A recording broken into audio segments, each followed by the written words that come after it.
o desvio leva ao fogo. Queridos irmãos, hoje é sexta-feira, o melhor dia da semana, o Senhor dos dias, o dia iluminado, o dia que os muçulmanos se reúnem nas mesquitas. A importância desse dia é para renovar a fé, purificar a alma e o coração e sair da mesquita melhor do que quando você entrou. Por isso que a regra de sexta-feira, quando a pessoa entra na mesquita, o imã, o sheikh começa o discurso, o sermão fica de extrema importância, ou seja, proibido, não pode pegar no celular, não pode conversar, não pode nem ler o Alcorão. Não pode nem a pessoa chegar e falar Assalamu alaikum, nem responder. O máximo que você pode fazer, tanto na reza, é apenas fazer assim. Porque você está dentro da reza. E o profeta falou, sallallahu alaihi wasallam, a pessoa que distrair na hora do sermão, brincando com as pedrinhas, que na época eram pedrinhas e terra e grama, a mesquita.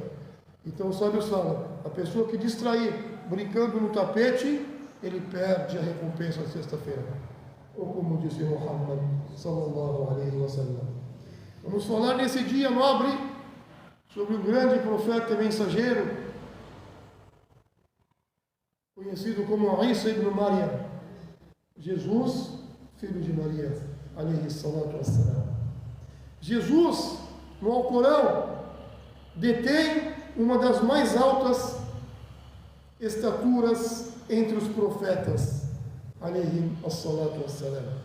Ao contrário de outros profetas que realizaram milagres, o próprio Jesus foi um milagre, já que nasceu de uma mãe virgem, e Deus o descreveu, e a sua mãe de uma forma nobre. Como está no Corão, Deus diz, e nós fizemos dela, Maria, de Maria e de seu filho, Jesus, um sinal para os mundos.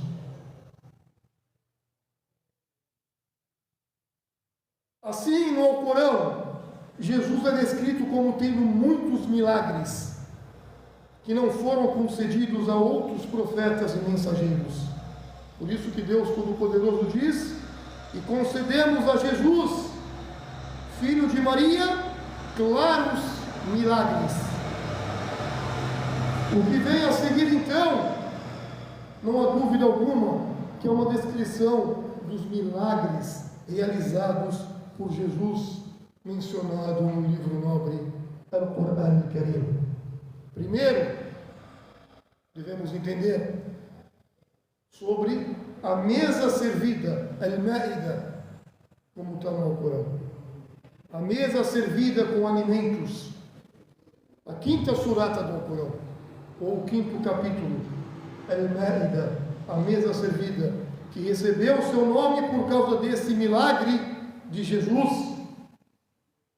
Deus narra como os discípulos ou companheiros de Jesus pediram a ele para pedir a Deus Todo-Poderoso para enviar uma mesa com alimentos para que fosse um dia especial de comemoração para eles no futuro.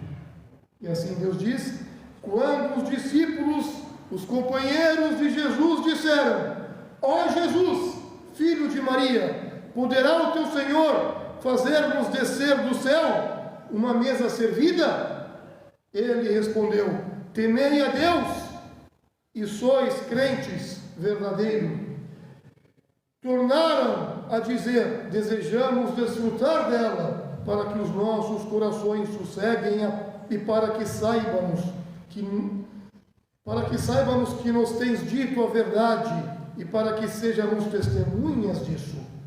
Jesus, filho de Maria, falou, ó Deus, Senhor nosso, envia-nos do céu uma mesa servida, que seja um banquete para o primeiro e último de nós, constituindo-se num sinal teu, agracia-nos, porque tu és o melhor dos agraciadores.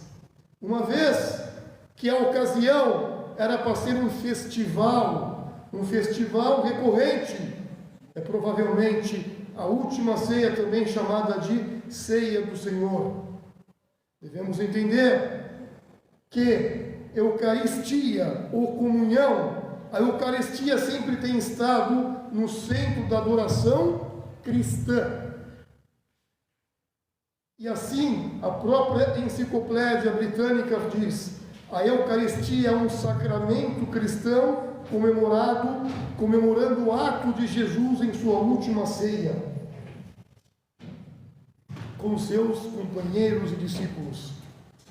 As cartas de Paulo e os atos dos apóstolos tornaram claro que o cristianismo primitivo acreditava que essa instituição incluía um mandato para continuar a celebração. A Eucaristia formou um ritual central de adoração cristã. E assim vamos para o segundo ponto. Enquanto ainda estava no berço, Jesus, filho de Maria, um dos milagres mencionados no próprio Alcorão, embora não mencionado na Bíblia, é o fato de que Jesus, enquanto ainda estava no berço, um bebê falou para proteger a sua mãe, Maria, de qualquer acusações que as pessoas pudessem fazer, e ela devido a ter um filho sem um pai. Quando ela foi abordada sobre esse estranho incidente, após o seu parto, a Virgem Maria simplesmente apontou para o bebê, Jesus. Ele milagrosamente falou, assim como Deus Todo-Poderoso havia prometido a ela na Anunciação. Está no Alcorão Sagrado. Falará aos homens, ainda no berço, bem como na maturidade, e se contará entre os virtuosos verdadeiros. Jesus disse às pessoas, como está no Alcorão: sou o servo de Deus, o qual me concedeu o livro e me designou como um profeta. Fez-me abençoado onde quer que eu esteja, e me encomendou a oração e pagar o zacá, o tributo, enquanto eu viver. E me fez piedoso para com a minha mãe, não permitindo que eu seja arrogante ou rebelde. A paz está comigo no dia que eu morrer, bem como no dia em que eu for ressuscitado. Esse é outro milagre. Terceiro ponto, se tornou a questão quando tornou um pássaro. Ou seja, Deus Todo-Poderoso menciona um milagre que não foi concedido a nenhum outro no Alcorão, exceto a Jesus. Um que é um grande paralelo de como o próprio Deus Todo-Poderoso criou Adão. Esse é um milagre que ninguém pode discutir a sua grandeza. Por isso Deus mencionou no Alcorão que Jesus, filho de Maria, diz: plasmarei de barro a figura de um pássaro, a qual darei a vida, e a figura será um pássaro com beneplácito e permissão de Deus, o único. Esse milagre não é encontrado no Novo Testamento, mas é encontrado no Evangelho da infância de Tomé, o não canônico. Esse menino Jesus, na época tinha 5 anos, encontrava-se um dia brincando no leito de um riacho, fez depois uma massa mole com barro, e com ela formou uma dúzia de passarinhos. Jesus, batendo palmas, dirigiu-se às figurinhas: voai e lembrai de mim, agora que estão vivos. E os passarinhos foram todos embora, gorjeando, como está no Evangelho da infância de Tomé. O quarto ponto, queridos irmãos e irmãs, do milagre da cura do cego, ou seja, curando cegos e leprosos. De forma semelhante ao Novo Testamento, o Alcorão, o livro de Deus, também menciona que Jesus curou cegos e curou os leprosos. Como está no Alcorão, eu também curo o cego e o leproso. Os judeus do tempo de Jesus eram muito avançados na ciência da medicina e muito orgulhosos de suas realizações. Por essa razão, milagres dessa natureza foram concedidos a Jesus por Deus o único, aqueles que os judeus pudessem bem entender que nenhuma força na natureza poderia fazer coisa igual. O sexto ponto, a ressurreição do morto. Sim, o Alcorão diz: e ressuscitarei os mortos com a anuência, a permissão de Deus o único. Isso, como a criação de um pássaro, foi um milagre de natureza incomparável. Um que deveria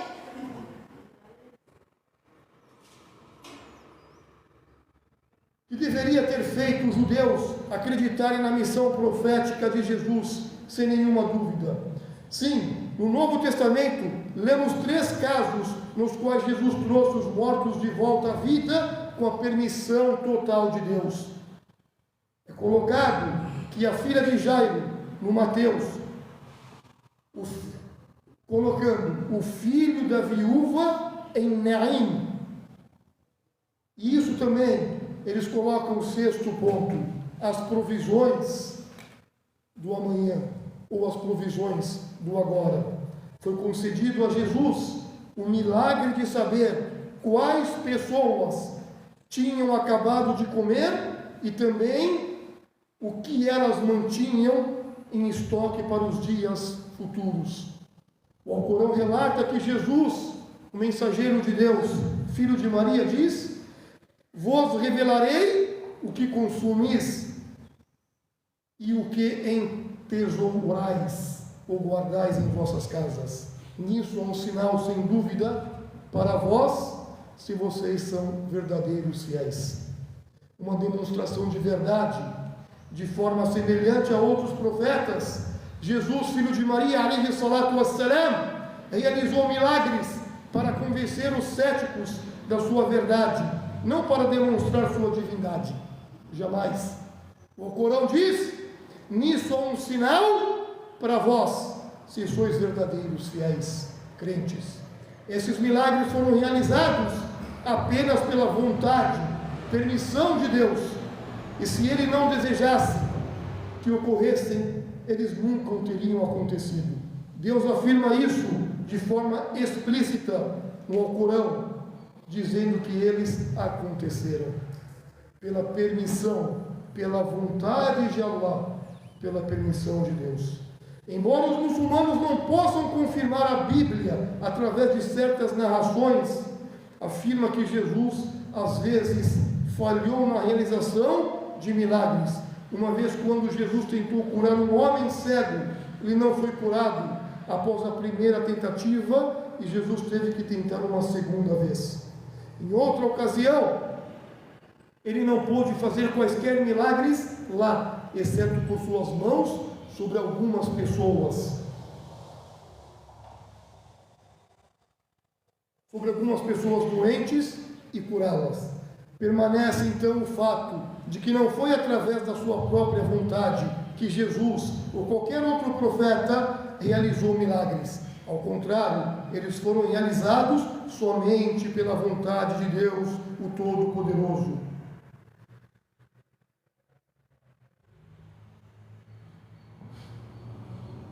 Um fato mencionado de forma bem explícita na Bíblia: varão aprovado por Deus entre vós com milagres, prodígios e sinais que Deus por ele fez no meio de vós.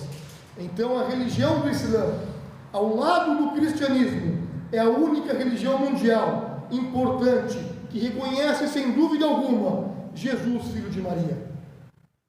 A crença de um muçulmano está incompleta sem Jesus. O profeta Muhammad sallallahu alaihi wasallam disse: se alguém testemunhar que ninguém tem o direito de ser adorado, exceto Deus, que ele não tem parceiros, e que Muhammad é seu servo e seu mensageiro, e que Jesus, filho de Maria, é servo de Deus e seu mensageiro, e seu verbo que ele concedeu sobre Maria é um espírito vindo dele, e que o paraíso é verdadeiro e o inferno é verdadeiro. Saiba que Deus admitirá no paraíso com as boas ações que fez, mesmo se essas ações forem poucas. Em outras palavras, queridos irmãos e irmãs, sem uma crença sólida em Jesus, filho de Maria, alayhi salam, nunca se conseguirá o paraíso de Deus. Como com os outros profetas de Deus, os muçulmanos adicionam ao seu nome alayhi salam, sallallahu alayhi wa sallam. Significa que a paz e as bênçãos de Deus estejam sobre ele. Embora Jesus tenha dito: deixo-vos a paz, a minha paz vos dou, no Evangelho os cristãos raramente usam qualquer termo honoráfico, exceto Cristo, isso como parte de seu nome. Embora isso possa ser devido à ideia de que o cristão não ora por ele, mas para ele demonstra que os muçulmanos têm um grande respeito por ele, apesar de não compartilharem esse ponto de vista. O Alcorão, o livro sagrado, é a escritura sagrada da religião do Islã, e nele mais de 90 versículos espalhados em 15 suratas ou capítulos do Alcorão discutem Jesus. 3 suratas, capítulos do Alcorão, são nomeados por suas referências a Jesus. A terceira surata, ou o terceiro capítulo do Alcorão, conhecido como a família de Imran, Surat al-Imran, tem esse nome por causa do pai da Virgem Maria. A quinta surata, o quinto capítulo, Al-Ma'idah, a mesa servida, provavelmente recebeu esse nome por causa da última ceia. Por fim, o capítulo 19 recebeu seu nome por causa da Virgem Maria, Maria. Seu nome no Alcorão Sagrado, em árabe, Jesus é conhecido como Isa. Em 16 das 25 passagens no Alcorão, onde Isa é usado, ele é chamado filho de Maria, o filho de Maria, Ibn Maria. Como não teve pai, recebeu o nome da sua mãe. Os títulos, então, descritivos de Jesus no Alcorão, por exemplo, Messias, El-Messiah. Antes do aparecimento de Jesus, a crença na vinda do Messias era uma parte básica e fundamental do judaísmo tradicional. É parte dos 13 artigos da fé de Maimonides, que são considerados os requisitos mínimos da crença judaica. Na oração Shemoneh Esrei, recitada 3 vezes por dia, os judeus modernos oram para que o Messias, que será seu rei, ou que será o seu rei da linha de Davi, venha e restaure as glórias de sua era dourada. Em hebraico, Messias significa o ungido. É interessante notar que a profecia do Velho Testamento enfatiza a humanidade do Messias, referindo-se a ele como filho do homem e não como Deus. A ideologia do Messias tem uma posição central na teologia cristã. De acordo com a Bíblia, Jesus reivindicou ser o Messias esperado dos judeus, mas eles o rejeitaram. Consequentemente, os cristãos aplicaram Cristo, a palavra grega para Messias, a Jesus. Além disso, também mantém que o Messias seria o Filho de Deus. O Alcorão Sagrado, o último dos livros, corrige os judeus e os cristãos em seus excessos. Considera que os judeus estão corretos em acreditarem que o Messias seria humano, mas equipara a sua rejeição de Jesus à descrença. Por isso, no Alcorão diz: e por blasfemarem e dizerem graves calúnias acerca de Maria, e por dizerem matamos o Messias, Jesus, filho de Maria, o mensageiro de Deus, embora não sendo, na realidade, certo que o mataram, não, nem o crucificaram, senão que isso lhes foi simulado. E aqueles que discordam quanto a isso estarão na dúvida, porque não possuem conhecimento algum. Porém, o fato é que não o mataram, nem o crucificaram. Por outro lado, o Alcorão Sagrado, Al-Qur'an Al-Karim, concorda com os cristãos que identificam Jesus como o Messias, mas considera a insistência deles de que o Messias é o Filho de Deus uma blasfêmia, uma mentira. São blasfemos aqueles que dizem Deus é o Messias, filho de Maria. A verdade, de acordo com o Corão, é que o Messias, filho de Maria, não é mais do que um mensageiro, do nível dos mensageiros que o precederam. Além disso, o Alcorão Sagrado afirma que o Messias chamou para a adoração do verdadeiro Deus, como todos os profetas antes dele. Como está no Alcorão, o Messias disse: ó filhos de Israel, adorai a Deus, meu Senhor e vosso Senhor. O Alcorão Sagrado se refere a Jesus como o Messias, ou El-Messias, pelo menos 9 vezes. Uma das explicações dadas pelos lexicógrafos é que Jesus era o Messias, porque ungiu os olhos do cego para curá-los, ou porque costumava impor as mãos sobre os doentes. Outro ponto, o grande sinal, ou o sinal. O Alcorão descreve Jesus como sendo um sinal. Sim, uma aia no Alcorão. Na terminologia do Alcorão, um milagre é um sinal de Deus para mostrar poder divino e habilidade irrestrita de fazer ações fora da cadeia, de causa e efeito. Nesse sentido, então, o nascimento virginal de Jesus é um milagre, uma maravilhosa demonstração do poder grandioso de Deus único de fazer o que deseja. Consequentemente, Jesus é um sinal, não somente para os israelitas, mas para o mundo todo. E assim no Alcorão diz: e fizemos do filho de Maria e de sua mãe sinais. Fizemos dele um sinal para os homens. Fizemos dela e de seu filho sinais para toda a humanidade. Em acréscimo ao Corão, declara a segunda vinda de Jesus como um sinal, um anúncio que o dia do juízo está próximo, e Jesus será um sinal do advento da hora. Não duvideis, pois dela, e segue-me, porque esta é a senda reta. Também devemos entender sobre o verbo de Deus. O Alcorão Sagrado se refere a Jesus como um verbo de Deus em 3 passagens. Nenhum outro profeta foi descrito com esse título ou dessa forma. No Alcorão diz: ó Maria, por certo que Deus te anuncia o seu verbo, cujo nome será Messias, Jesus, filho de Maria. O Messias, Jesus, filho... Deus diz: o Messias, Jesus, filho de Maria, foi tão somente um mensageiro de Deus, e o seu verbo com o qual ele agraciou Maria.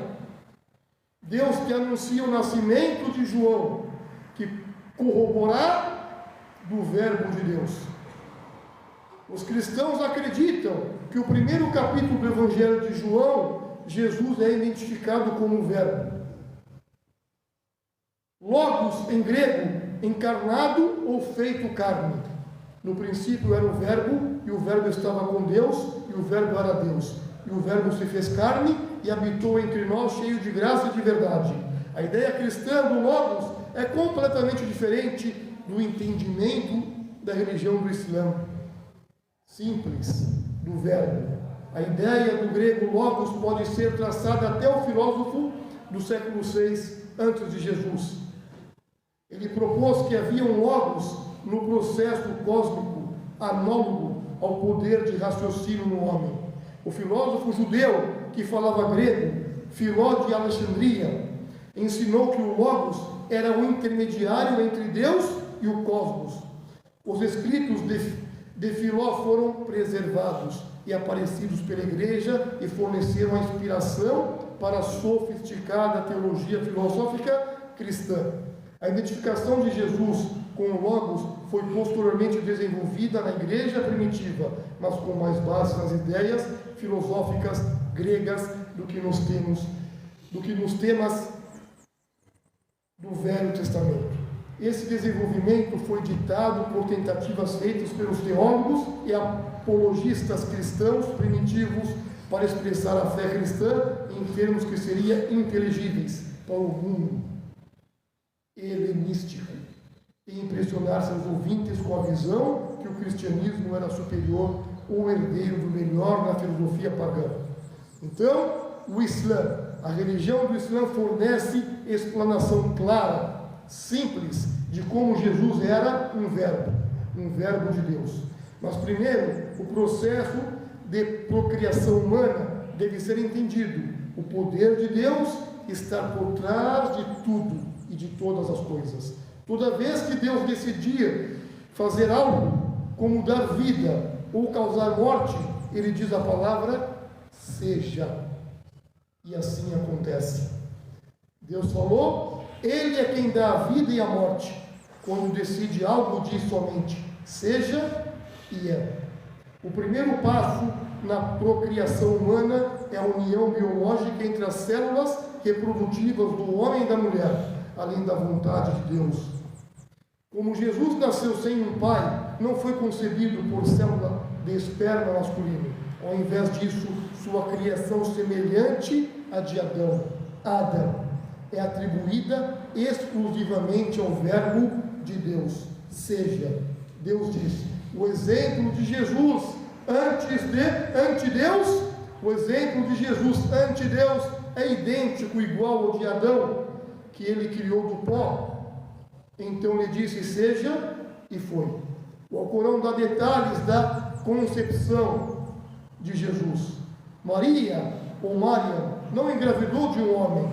O anjo Gabriel, chamado no Alcorão de Espírito, trouxe a alma de Jesus. A alma dele foi criada por Deus com as outras almas humanas, para soprar em Maria. Ao ver o anjo, ela se expressou com surpresa. Como diz no Alcorão, meu Senhor disse, Maria, como poderei ter um filho se nenhum homem me tocou? Assim será, Deus cria o que deseja, posto que quando decreta algo diz, seja e é. Anjo Gabriel, então soprou a alma de Jesus em Maria, a qual alimentamos com o nosso espírito. Em essência, Jesus é verbo de Deus, porque passou a existir pela palavra de Deus. Seja, como o Alcorão descreve em outra passagem, seu verbo com o qual ele agraciou Maria ou Maria.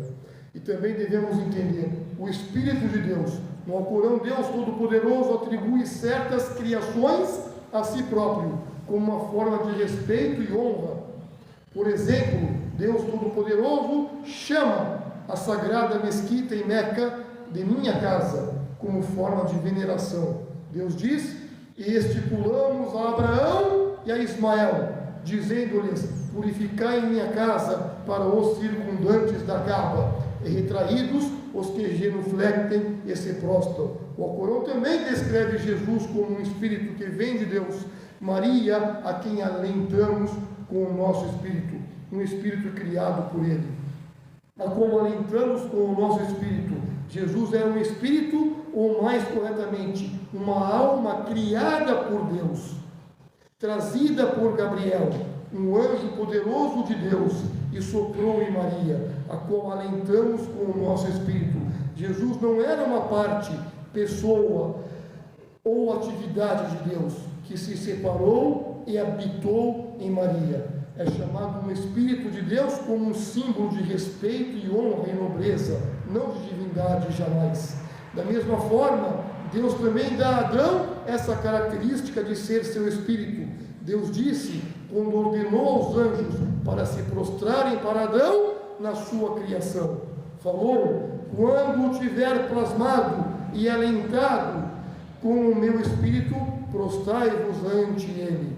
De fato, Jesus recebe uma posição honrada no Alcorão Sagrado e recebeu certos títulos e descrições que não foram dados a outros profetas, mas isso de forma alguma deve fazer uma pessoa acreditar que Jesus foi algo mais que um mortal. Isso pode ser resumido no seguinte versículo, na qual Deus Todo-Poderoso disse no Alcorão, ó povo do livro, ou seja, cristãos e judeus, não exagerais em vossa religião, e não digais de Deus, senão a verdade. O Messias, Jesus, filho de Maria, foi tão somente um mensageiro de Deus, e seu verbo, com o qual ele agraciou Maria, por intermédio do seu Espírito. Creiam, pois, em Deus, o único, e em seus mensageiros, e não digais trindade. Abstende-vos disso, que será melhor para vós.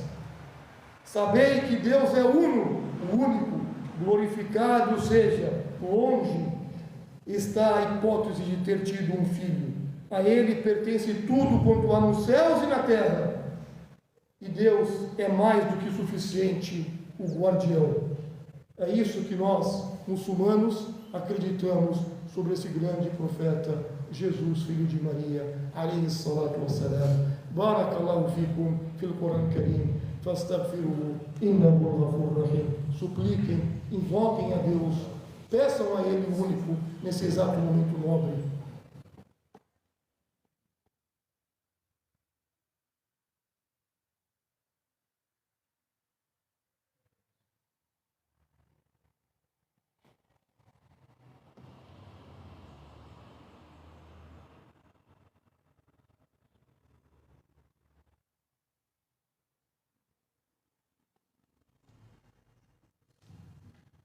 بسم الله الرحمن الرحيم الحمد لله رب العالمين والصلاة والسلام على رسول الكريم صلى الله عليه وعلى آله وأصحابه أجمعين. Em nome de Deus, o misericordioso, o misericordiador, e que a paz e as bênçãos de Deus estejam sobre os seus profetas e mensageiros, sobre Jesus, sobre Muhammad, sobre os familiares de Muhammad e seus companheiros e todos aqueles que o seguem até o último dia. Queridos irmãos, estamos no final do mês de Zulqa'da e provavelmente no dia 6 de junho ou no dia 7 iremos entrar no último mês do calendário lunar, no 12º mês, chamado de Dhul-Hijjah.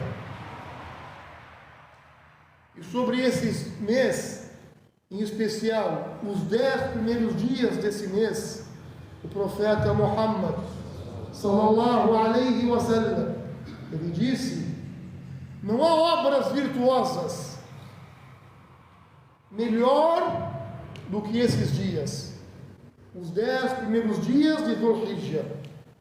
Perguntaram para ele: ó profeta de Deus, até mesmo melhor que o jihad fi sabilillah? Ele diz: sim, até mesmo esses dias são melhores que o jihad fi sabilillah, exceto aquela pessoa que sair ela própria com a sua riqueza e não voltar por nada, ou seja, um mártir. Hadith correto, ou como disse Muhammad sallallahu alaihi wasallam, significa: esses dias que estão por vir, inshallah, são os melhores dias do ano. E os sábios colocam: os melhores dias do ano são esses 10 primeiros dias, e as melhores noites do ano são as 10 últimas noites do mês do Ramadã. Esses 10 primeiros dias que vai entrar do dia 1 ao dia 10 do mês de Dhul-Hijjah é o mês do Hajj, da peregrinação.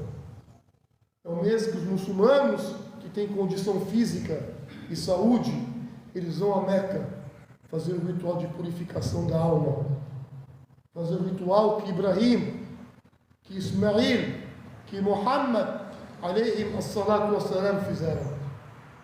Eles vão ver a casa de Allah, a sagrada, a primeira casa na terra, Al-Kaaba, em Meca.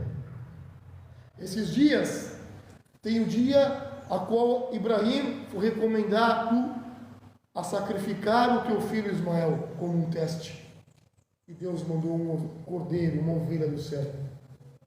Esse dia, se você fazer um sacrifício e oferecer a carne aos pobres, famintos e necessitados, os sábios falam que você fez uma das melhores ações nesse dia, que são os melhores dias do ano.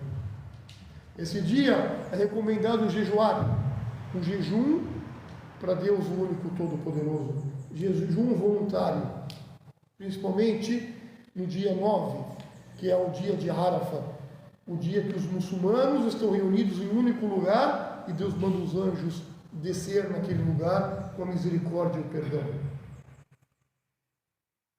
Não há ações melhor para serem feitas do que nesses dias, do dia 1 ao dia 10, e provavelmente iniciará no dia 6 de junho, inshallah. Então, quem puder fazer a primeira grande obra, que é Tauba, arrependimento, se arrepender de todos os erros e pecados, com sinceridade para Deus. Quem puder ler o Alcorão nesses dias, mais ainda. Quem puder jejuar nesses dias, quem puder fazer caridade nesses dias, quem puder falar boas palavras nesses dias, estará realizando as melhores ações nos melhores dias do ano, que são os melhores dias de Dhul Hijjah.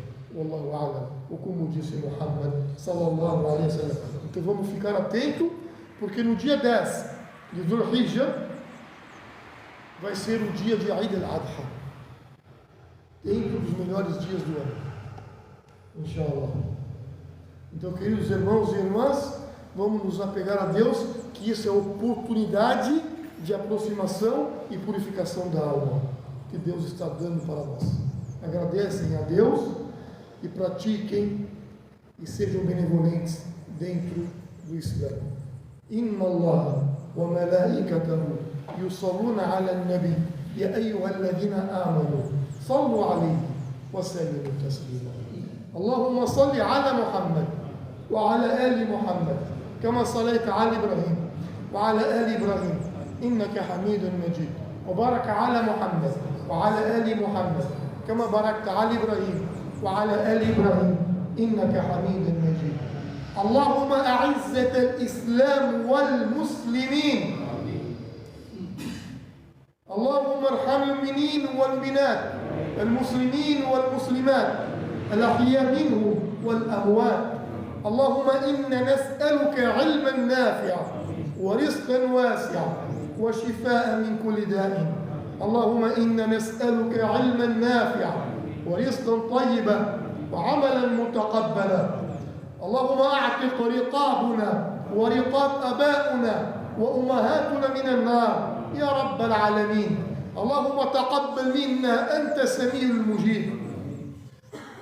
Ó Deus, ó Senhor dos mundos, imploramos a Ti o perdão e a misericórdia para todos nós, homens, mulheres, vivos e mortos. Ó Senhor dos mundos, imploramos a Ti que purifique os nossos corações, purifique as nossas almas, livre-nos da arrogância, da inveja, da raiva, do ódio, da incredulidade, da hipocrisia, da idolatria. Ó Senhor dos mundos, livre nós, nossos pais, do fogo do inferno. Dê para nós e para nossos pais o paraíso elevado, al-Firdaus. Dê para nós, nossos pais, faça os nossos túmulos serem jardins dos jardins do paraíso. Ó Senhor dos mundos, preserve as nossas mães e nossas esposas e nossos filhos, guiando eles conforme o Corão e a Sunna de Muhammad sallallahu alaihi wasallam. Ó Senhor dos mundos, aceite as nossas súplicas, as nossas rezas, as nossas boas ações, perdoe os nossos erros. Ó Senhor dos mundos, cure nossos irmãos e irmãs enfermos e enfermas em todos os lugares no mundo. Ó Senhor dos mundos, ajude nossos irmãos que estão sendo oprimidos em todos os lugares. Preserve nossos irmãos na Palestina. Dê um sucesso para eles. Livre eles da tirania. Livre eles da injustiça. Facilite para eles e para todos nós em todos os lugares. Ó Senhor dos mundos, guie os nossos corações na unicidade, no tawhid, no monoteísmo.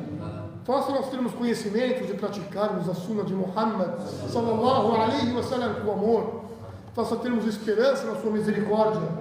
Ó Senhor dos mundos, faça nós termos amor na adoração, esperança na misericórdia e temer cair no pecado e no castigo. ou cair na tua ira. Ó Senhor dos mundos, aceite as nossas súplicas. Wallahu a'lam, wa sallallahu alayhi wa sallam, walhamdulillahi rabbil alamin, wa aqimi as-salat. الله أكبر الله أكبر. أشهد أن لا إله إلا الله.